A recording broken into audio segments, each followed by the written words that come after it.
Hello everyone, welcome back to my YouTube channel. तो आज हम करेंगे chapter 9 income and spending Dornbusch and Fischer से। ये chapter BA economics honours semester 2 students के लिए भी होगा और ये चैप्टर जी स्टूडेंट्स के लिए भी होगा क्योंकि उनके करिकुलम में भी इनकम एंड स्पेंडिंग यूनिट 2 का पार्ट है और ऑनर्स स्टूडेंट के लिए यूनिट 3 का पार्ट है। ऑनर्स स्टूडेंट के लिए यह यूनिट 20 मार्क्स की रहेगी। इनकम एंड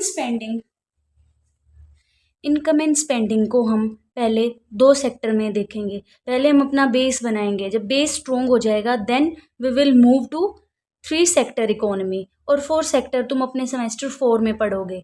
तो सबसे पहले हम अपने कुछ बेसिक्स को रिवाइज कर लेते हैं। तो हमें पता है that economy models are of 3 types. First that is 2 sector economy, then 3 sector economy, then 4 sector economy. अब ये मैंने फॉर्मूला लिखा हुआ है, इनको मैं एक्सप्लेन करती हूँ। एडी यहाँ पे एग्रीगेट डिमांड डिनोट कर रहा है। Aggregate means total demand. अब देखो, अगर हम 2 सेक्टर इकोनॉमी का एग्जाम्पल लेते हैं, 2 सेक्टर इकोनॉमी में we only consider individuals and firms. अब जो इंडिविजुअल जो डिमांड करेंगी, हाउस होल्ड क्या डिमांड करेंगे, हाउस होल्ड कंजम्पशन के लिए डिमांड करेंगे, तो उनका कंजम्पशन जो डिमांड है वो मैंने सी से डिनोट किया है। और जो फर्म्स हैं वो कहाँ पे अपना खर्चा करेंगी, कहाँ पे डिमांड करेंगी, वो कुछ इन्वेस्टमेंट करेंगी। तो एग्रीगेट डिमांड मतलब टोटल डिमांड दोनों सेक्टर्स की मिला के क्या हो जाएगी, सी प्लस आई। अब 3 सेक्टर इकोनॉमी को देखते हैं। 3 सेक्टर इकोनॉमी में हाउस होल्ड डिमांड करेंगे, फिर गवर्नमेंट डिमांड करेगी और फिर फर्म्स डिमांड करेंगे। तो हमारी aggregate demand that is total demand किसके इक्वल हो जाएगी, सी प्लस जी प्लस आई। उसके बाद देखते हैं 4 सेक्टर इकोनॉमी। 4 सेक्टर इकोनॉमी में हम जो है क्लोज इकोनॉमी नहीं रहते, हम एक ओपन इकोनॉमी बन जाते हैं। हम वर्ल्ड से ट्रेड करते हैं, हम ग्लोबलाइजेशन का पार्ट बन जाते हैं। हम कुछ एक्सपोर्ट करेंगे, हम कुछ इंपोर्ट करेंगे और यही जो एक्सपोर्ट करते हैं, हम जो इंपोर्ट करते हैं, क्योंकि कोई भी कंट्री है वो कभी भी सेल्फ सफिशिएंट नहीं हो सकती, उसके पास सारे रिसोर्सेज नहीं हो सकते। तो that's why it is also an important component of our aggregate demand. तो हम 4 सेक्टर इकोनॉमी में नेट एक्सपोर्ट्स को भी लेके चलते हैं। ऊपर मैंने फॉर्मूला बताया हुआ है नेट एक्सपोर्ट्स का, that is exports minus import. तो हमारी ये जो रिलैक्सेशन है, लाइक 2 सेक्टर इकोनॉमी हमने क्लास 12th में स्टडी किया था। अब की बार भी हम इकोनॉमिक्स ऑनर्स में पहले 2 सेक्टर इकोनॉमी देखेंगे, फिर 3 सेक्टर इकोनॉमी देखेंगे इस सेमेस्टर में, और 4th सेमेस्टर में तुम 4 सेक्टर इकोनॉमी देखोगे। तो अपनी जितनी भी अजम्पशंस हैं वो हम सेमेस्टर बाय सेमेस्टर रिलीज करते जाएंगे। ठीक है, अब सबसे पहले देखते हैं 2 sector economy. In 2 sector economy, it is assumed that there is no government and it is a closed economy। मतलब ये जो G और NX है ये एब्सेंट रहेगा 2 सेक्टर इकोनॉमी में। और 3 सेक्टर इकोनॉमी में it is assume that it is a closed economy. जैसे इंडिया बिफोर 1991 क्या था, क्लोज्ड इकोनॉमी था। हम जो थे वर्ल्ड ट्रेड का बहुत कम हिस्सा थे, हम एक्सपोर्ट इंपोर्ट नहीं करते थे, वी वर क्लोज इकोनॉमी। लेकिन धीरे धीरे हम ग्लोबलाइजेशन का पार्ट हुए, तो इसीलिए 4 सेक्टर इकोनॉमी भी पढ़ना बहुत इंपॉर्टेंट है। अभी हम 2 सेक्टर इकोनॉमी पे मेनली फोकस करेंगे। So 2 sector economy, since initially we are assuming a 2 sector economy, G and NX will be both equal to 0। सी इकोनॉमिक्स में हम बहुत सारे अजम्पशन लेके चलते हैं। ठीक है, तो 2 सेक्टर इकोनॉमी में भी 2 अजम्पशंस हैं, that is government expenditure and net exports are equal to 0। In addition एक और हम अजम्पशन लेंगे, that is investments are autonomous. So our main focus is on consumption as it is the largest sector of our economy. हमारी Indian economy या कोई भी country की economy है, उसका मेन जो लार्जेस्ट सेक्टर है that is consumption sector only. Household ही सबसे ज़्यादा डिमांड करते हैं। तो इसीलिए हमने इन्वेस्टमेंट को भी एक्सोजीनियसली गिवन मान लिया। वैसे इन्वेस्टमेंट होती नहीं है। तब हम ISLM कर्व पढ़ेंगे, उसमें हम देखेंगे that investment depends on the interest rate. Investment interest rate पे डिपेंड करती है। लेकिन हम इस चैप्टर में एक अजम्पशन लेंगे that investment is also given to us. तो बचा टू सेक्टर इकोनॉमी के दो कंपोनेंट्स हमने पढ़े थे, that is consumption plus investment. उसमें हमने देखा that investment is given to us. तो हम क्या स्टडी करेंगे अब डिटेल में, दैट इज कंजम्पशन सेक्टर। तो हम कंजम्पशन फंक्शन देखते हैं। इधर मैंने लिखा हुआ है consumption function, it shows the relationship between income and consumption। अब ये एक रिलेशनशिप है इनकम और कंजम्पशन के बीच। कैसी रिलेशनशिप है? देखो, अगर हमारी इनकम बढ़ती है, मान लो आज मेरी इनकम 50,000 थी, अगले मंथ मेरी इनकम 60,000 हो गई, तो मैं कुछ ना कुछ अपनी कंजम्पशन बढ़ा दूंगी ना, क्योंकि अब मेरे पास ज़्यादा पैसे हो गए हैं, मेरी इनकम ज़्यादा हो गई है। तो there is a positive relationship between income and consumption. तब भी हमारी इनकम में फ्लक्चुएशंस होती हैं, तभी तभी अपनी कंजम्पशन की डिमांड बढ़ती है और घटती है। कोविड का एग्जाम्पल लो, तब लोगों की काफ़ी इनकम जो थी वो कम हो गई थी, जिसकी वजह से कंजम्पशन भी कम हो गई थी। अब कंजम्पशन फंक्शन को कैसे डिनोट करते हैं? C is a total consumption is equal to C bar plus small c into income. अब इसको समझना है, कंजम्पशन फंक्शन को डिटेल में समझना है, क्योंकि अगर ये तुम्हें समझ में आ गया तो थ्री सेक्टर इकोनॉमी बहुत इजी है। तो हम इसके बाय पार्ट करके इसको समझेंगे। सबसे पहले सी बार को देखते हैं। भाई सी बार है क्या, किस बला का नाम है सी बार? तो सी बार जो है वो है ऑटोनोमस कंजम्पशन। ऑटोनोमस कंजम्पशन, अब ये क्या चीज़ होती है? अब मान लो आज तुम्हारा बॉस तुम्हें जॉब से निकाल देता है, या तुम खाना खाना भूल जाओगे? नहीं ना, कुछ तुम्हारी नेसेसिटीज होंगी, वो जब भी तुम फुलफिल करोगे जब तुम्हारी इनकम ज़ीरो होगी। मेडिसिन पे जो खर्चा है, ठीक है, जो जितनी भी जो नेसेसिटीज़ हैं लाइफ में, वो इनकम पे कभी डिपेंड नहीं करती। अगर तुम्हारी इनकम कम भी है, जब भी तुम उसको डिमांड करोगे, जब भी तुम उसको कंज्यूम करोगे, तो autonomous consumption is that consumption that does not depend on the level of income. ठीक है, इनकम कितनी भी हो, ज़्यादा हो कम हो, तुम उसको ज़रूर कंज्यूम करोगे। So that's comes under the autonomous consumption. And C bar is always greater than zero. कुछ ना कुछ तो हम कंज्यूम करेंगे ही ना। चाहे आज किसी की 100 इनकम है, वो कुछ ना कुछ तो कंज्यूम करेगा ही। तो ऑटोनोमस कंजम्पशन हमेशा ग्रेटर देन ज़ीरो होती है। सी बार समझ में आया? उसके बाद है स्मॉल सी। स्मॉल सी क्या है? It is also known as marginal propensity to consume.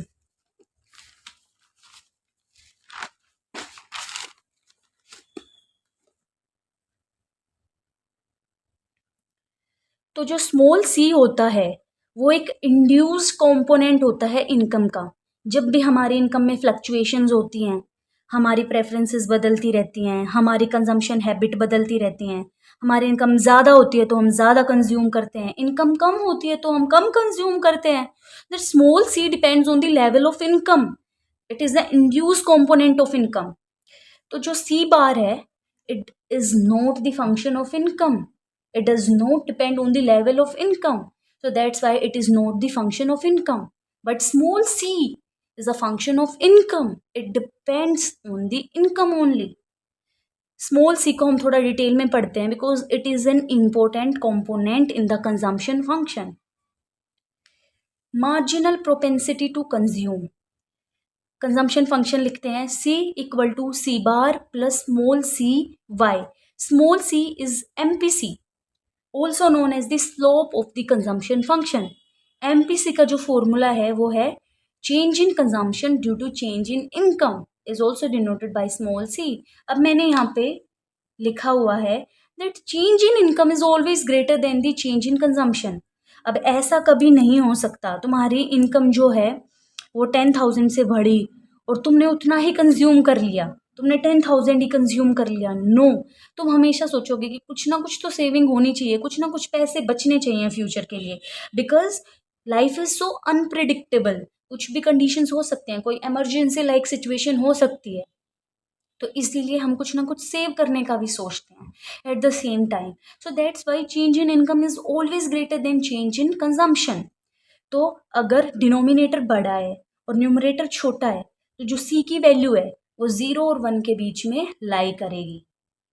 अब न्यूमेरिकल एस्पेक्ट के लिए अब मैंने जितना भी पढ़ाया है वो पेपर में नहीं आएगा, क्योंकि जो पेपर है वो थोड़ा न्यूमेरिकल बेस ही होता है, लेकिन तुम्हारा बेस बनाना बहुत ज़रूरी था.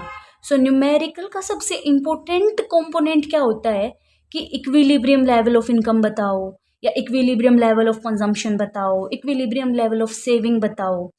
तो इक्विलिब्रियम लेवल ऑफ इनकम कैसे निकालनी है. अब टू सेक्टर इकोनॉमी में हमने टू सेक्टर इकोनॉमी का फंक्शन देखा था, that is aggregate demand is equal to consumption plus investment. Consumption is done by the house, investment is done by the firms.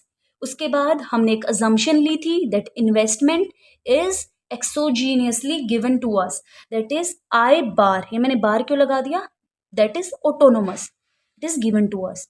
Then we substitute the value of c, that is total consumption की value मैंने substitute कर दी और मैंने लिखा c bar plus small C y. I hope तुम्हें समझ आ गया होगा. उसके बाद मैंने ऑटोनोमस कंपोनेंट्स को एक साथ लिख दिया, that is C bar plus I bar plus small C y. C bar plus I bar को मैंने सब्सटीट्यूट किया ए बार से. A bar is the autonomous components. तो एग्रीगेट डिमांड का जो एक्सप्रेशन है वो हमारे पास बन के आ गया है A bar plus small C into y. अब इक्विलिब्रियम कंडीशन क्या होती है, हम जो ये चैप्टर है income and spending, we are studying the Keynesian theory. और कीनेजियन थ्योरी में it is mentioned that equilibrium is found when AD curve fulfill the condition of equilibrium, that is y equal to AD. y equal to AD, हम AD की value को replace कर देंगे, that is y equal to a bar plus small c y. y को इधर ले आएंगे ताकि हम y को कॉमन ले सकें, तो y minus small c into y equal to A bar. हमने y को कॉमन लिया, अंदर बचा 1 minus c equal to A bar. और इक्विलिब्रियम लेवल ऑफ इनकम का एक्सप्रेशन हमें मिल गया, that is A bar upon 1 minus c. मैंने यही लिखा हुआ है जो मैंने अभी बताया, दैट according to Keynesian theory equilibrium level of income occurs where y equal to A D. अब हम इम्पोर्टेंट चीज़ देखते हैं, दैट इज़ कर्व. कभी कभी हमसे डायग्राम भी पूछ लेगा न्यूमेरिकल में. एक फुल फ्लेजेड न्यूमेरिकल आता है 5 मार्क्स और 7 मार्क्स का, जिसमें हमसे वो equilibrium level of income, equilibrium level of consumption, saving, value of multiplier और डायग्राम पूछ लेता है इक्विलिब्रियम लेवल ऑफ इनकम का. तो इसीलिए अब हम डायग्राम को देखते हैं. डायग्राम को स्टेप बाय स्टेप मैं तुम्हें समझाऊंगी.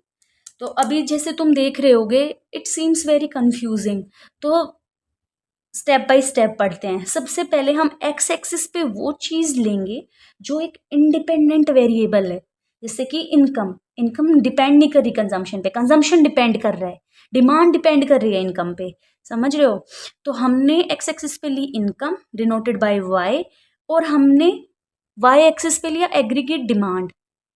अब ये जो 45 डिग्री पे लाइन जो मैंने बनाई हुई है इसको लाइन ऑफ इनइक्वालिटी बोलते हैं. ठीक है, यहाँ पे y equal to A D होगा इस लाइन के हर पॉइंट पे.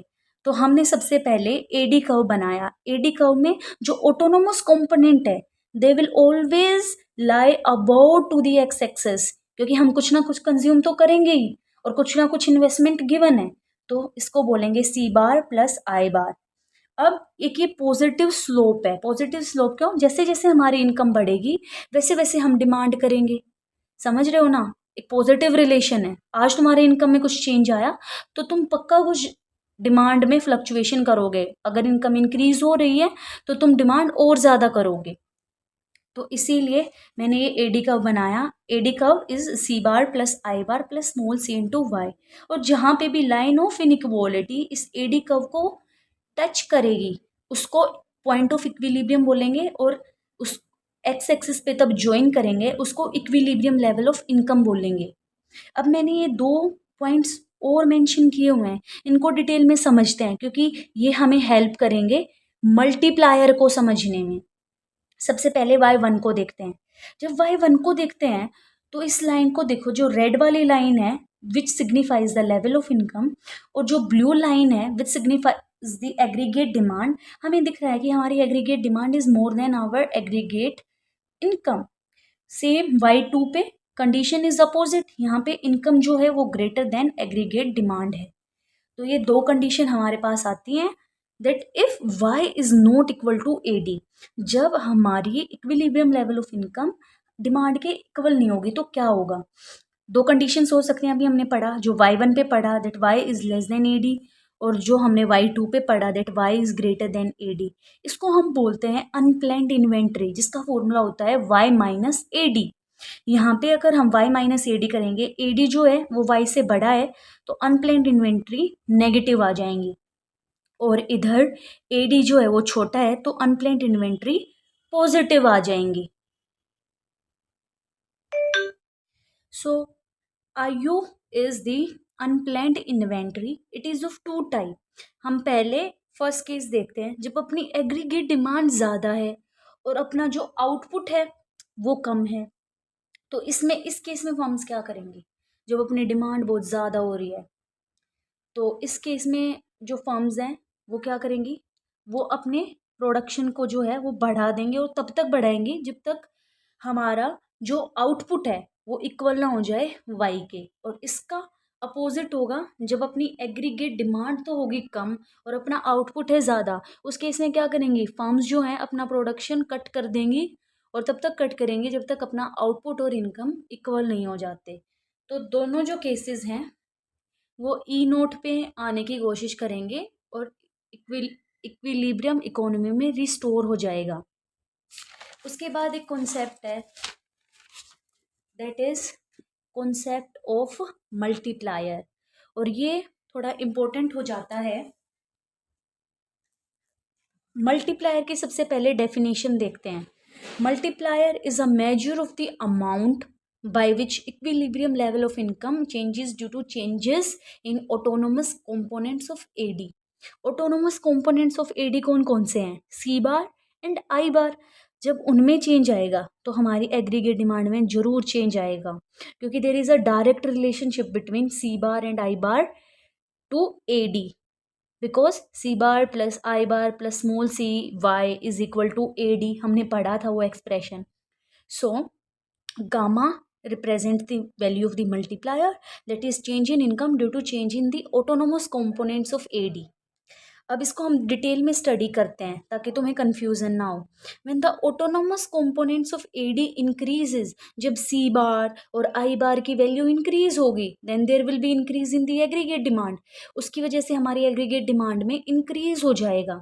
जब भी तुम देखो ना, क्योंकि aggregate demand is positively related to the c bar and I bar, जब भी हम सी बार और आई बार की वैल्यू बढ़ा देंगे उसकी वजह से अपनी एग्रीगेट डिमांड बढ़ जाएगी, जिसकी वजह से क्या होगा, as a result unplanned inventory investment becomes negative.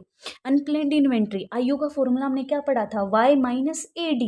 अगर AD की वैल्यू ज़्यादा हो रही है, AD की वैल्यू ज़्यादा हो गई तो हमारा अनप्लैन्ड इन्वेंट्री नेगेटिव हो जाएगा, जिसकी वजह से डिसइक्विलिब्रियम हो जाएगा इकोनॉमी में।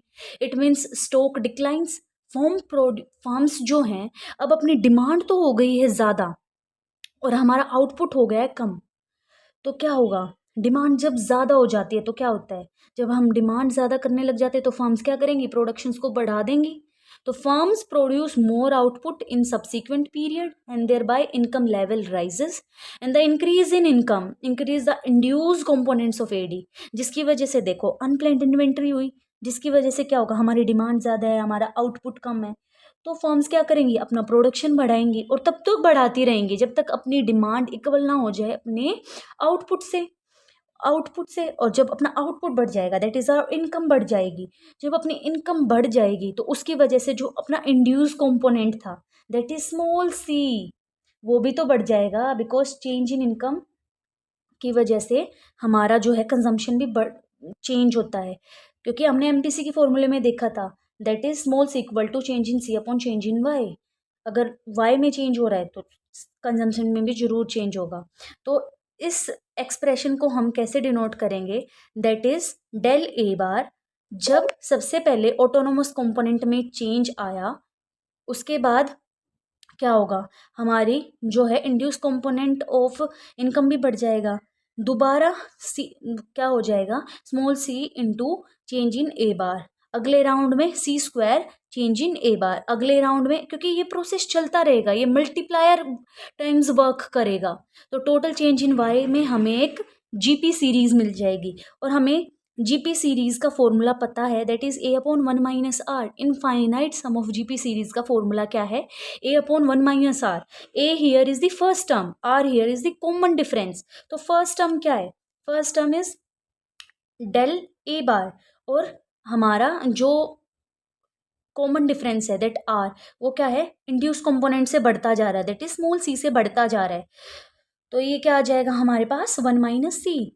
तो मल्टीप्लायर की वैल्यू क्या आ जाएगी, change in income due to change in autonomous component, इसकी वैल्यू हमारे पास क्या आ जाएगी, one upon one minus C. देखो डेरिवेशन इतनी इंपॉर्टेंट नहीं है, लेकिन फिर भी हमें we should know the working of multiplier, कि कैसे ऑटोनोमस कंपोनेंट की वजह से चेंज होता है और कैसे वो मल्टीप्लाई टाइम्स वर्क करता है। सिंपल है, मैं फिर से एक बार फिर से एक्सप्लेन कर देती हूँ। हमें पता था, हमने एग्रीगेट डिमांड का एक्सप्रेशन पढ़ा, that is C bar plus I bar plus small C Y. हम कह रहे हैं कि मल्टीप्लायर क्या होता है, multiplier determines the change in income due to change in autonomous components of the aggregate demand. अब ऑटोनोमस कंपोनेंट्स कौन से हैं, सी बार और आई बार। हमने एक एग्जांपल लिया, हम सी बार और आई बार की वैल्यू को बढ़ा रहे हैं। जैसे ही हमने सी बार और आई बार की वैल्यू को बढ़ाया तो अपनी एग्रीगेट डिमांड बढ़ जाएगी। एग्रीगेट डिमांड जैसे ही बढ़ी तो इकोनॉमी में डिसइक्विलिब्रियम हो जाएगा, क्योंकि हमने देखा था अनप्लैन्ड इन्वेंट्री का फॉर्मूला क्या था, I U equal to y minus A D. अब ए डी जब बढ़ रही है तो unplanned inventory becomes negative, output कम हो जाएगा और डिमांड ज़्यादा हो जाएगी, जिसकी वजह से फर्म्स जो हैं वो प्रोडक्शन ज़्यादा करेंगी और तब तक करती रहेंगी जब तक अपना आउटपुट एग्रीगेट डिमांड के इक्वल नहीं हो जाता।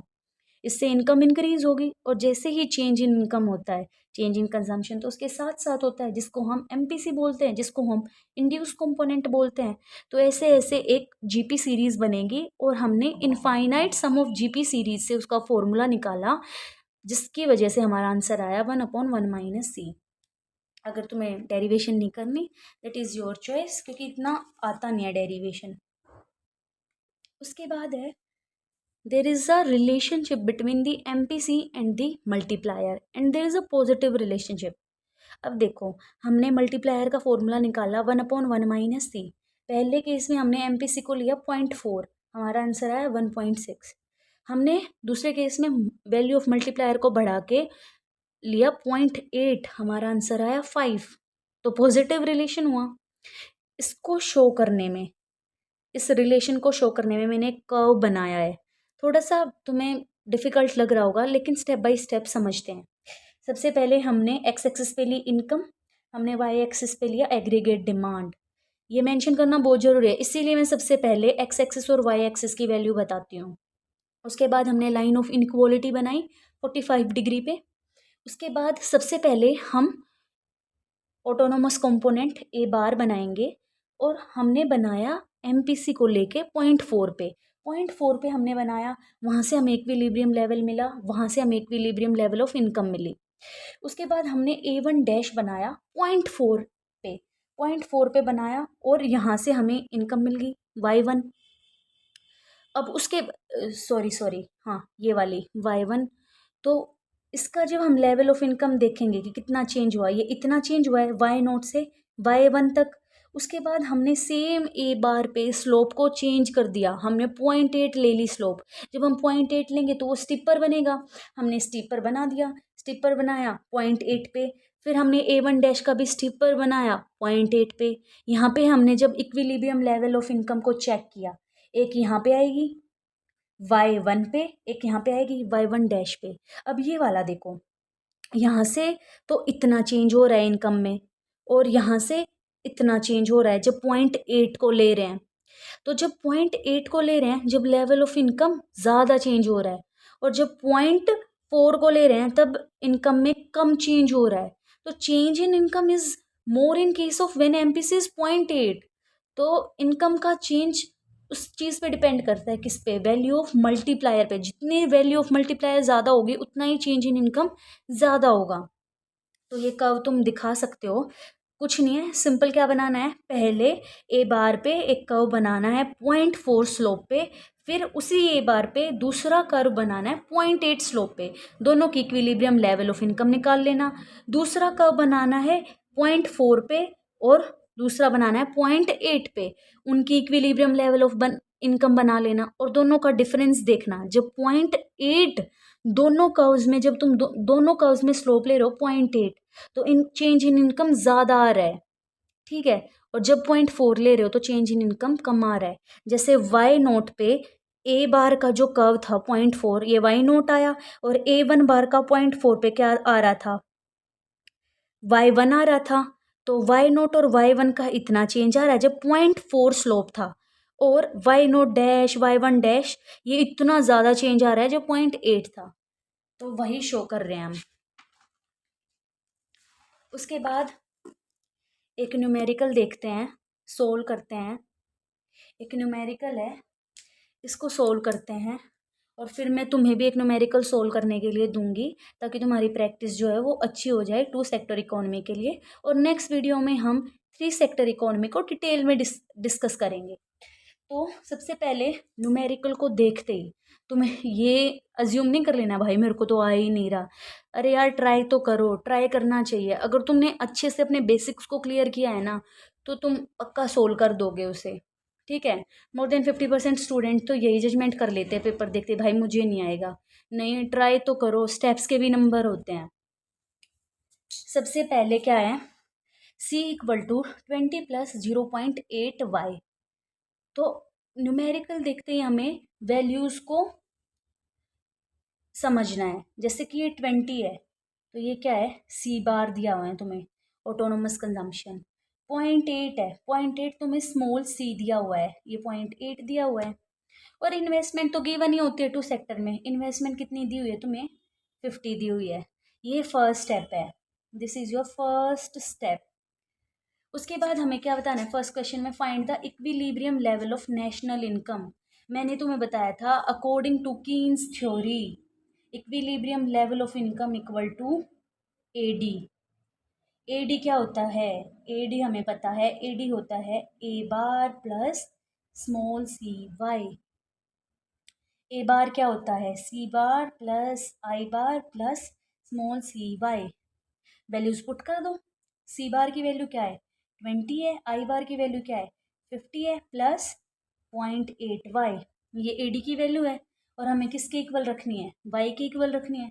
तो y equal to 70 plus 0.8y। y को उधर ले जाएंगे, y minus 0.8y equal to 70। y को कॉमन लिया, ये आ जाएगा 0.2, 1 में से माइनस हो जाएगा ना, इक्वल टू 70। y की वैल्यू क्या आ जाएगी, 700/2, दैट इज 350। हमारा इक्विलिब्रियम लेवल ऑफ इनकम कितना आ गया, 350। मैं तुम्हें इसी को दूसरे वे से करना सिखाती हूँ। जब हमने इक्विलिब्रियम लेवल ऑफ इनकम का एक्सप्रेशन निकाला था, तो हमारे पास कितना आया था, y equal to A bar upon 1 minus c. यही निकाला था ना हमने, equilibrium level of income in 2 sector economy. Values put कर दो। y equal to A bar की वैल्यू कितनी है, 70। A bar is C bar plus I bar. 1 minus c की वैल्यू कितनी गिवन है, 0.8, और आंसर सेम रहेगा 350। तो जो तुम्हें इजी लगे तुम उसी से कर सकते हो। दूसरा क्या पूछा था क्वेश्चन में, दूसरा पूछा था find the equilibrium level of consumption and saving. अब हमें पता है, सेकेंड पार्ट हमें पता है कंजम्पशन का एक्सप्रेशन क्या होता है, total consumption equal to C bar plus small C Y. Values put कर दो। सी बार की वैल्यू कितनी गिवन है, 20, प्लस सी की वैल्यू कितनी गिवन है, 0.8। वाई हमने निकाल लिया कितना है, 350। वैल्यूज निकाल देते हैं, दैट इज 28/10, 350, 20,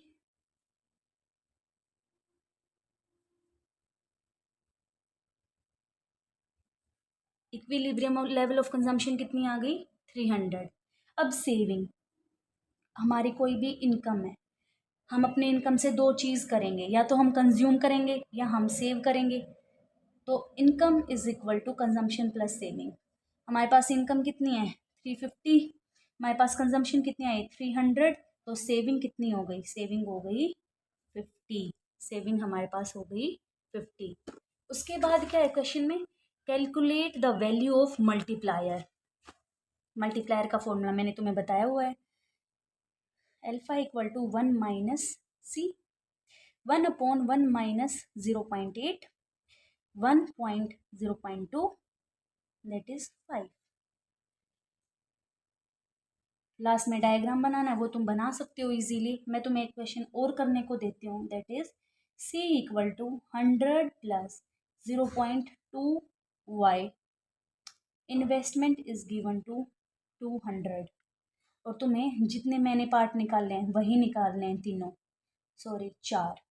पहले equilibrium level of income, second equilibrium level of consumption and saving, third is value of multiply and fourth is diagram. और जो नेक्स्ट वीडियो मैं बनाऊंगी उसके कमेंट सेक्शन में मुझे इस क्वेश्चन का आंसर ज़रूर देना। Thank you. प्लीज़ मेरी वीडियो को सब्सक्राइब करो, लाइक करो, शेयर करो, ये मुझे मोटिवेट करता है।